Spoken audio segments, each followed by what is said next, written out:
These fish are labeled peaceful, beginner-friendly, and safe for community tanks, but once they're in your aquarium, they can quietly destroy everything. And most people don't realize the mistake until it's too late.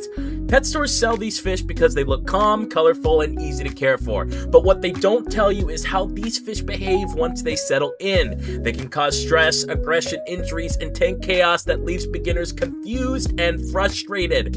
If you're building a community tank or already dealing with unexplained problems, this video might save your aquarium.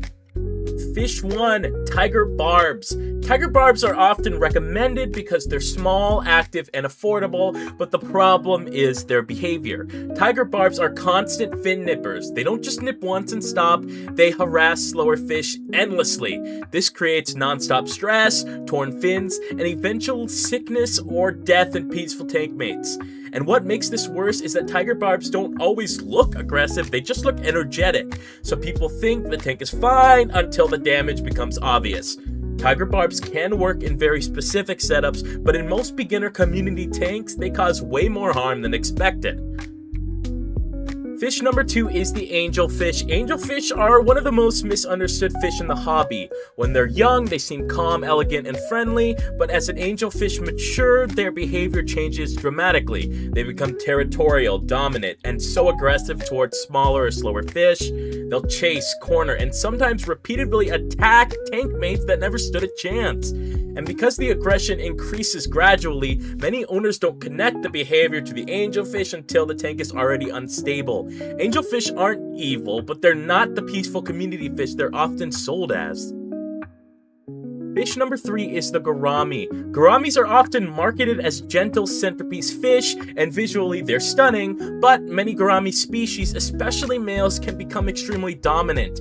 They'll claim territory, chase tank mates away from food, and quietly take over the tank.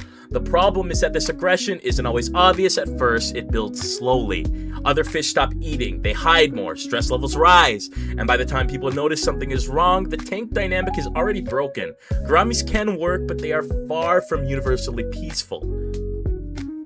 Fish number 4 is the plecos. Plecos are one of the biggest beginner traps in the aquarium hobby. They're sold as cleanup fish, algae eaters, easy solutions.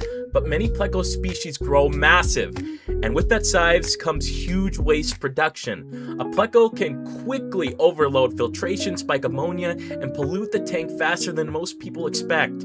On top of that, larger plecos can become territorial and aggressive toward bottom-dwelling fish. They don't just clean the tank, they often become the reason the tank starts failing. And the final fish is goldfish. Goldfish might be the most misunderstood fish of all. They're commonly sold as beginner fish, starter pets, or small tank fish, but goldfish produce enormous amounts of waste. They require far more space, filtration, and maintenance than most people are prepared for. When kept in undersized tanks, goldfish quickly turn a peaceful setup into a constant water quality battle. And because goldfish don't immediately show distress, people assume everything is fine until the tank crashes. Goldfish aren't bad fish, they're just one of the worst fish to buy without knowing the full commitment.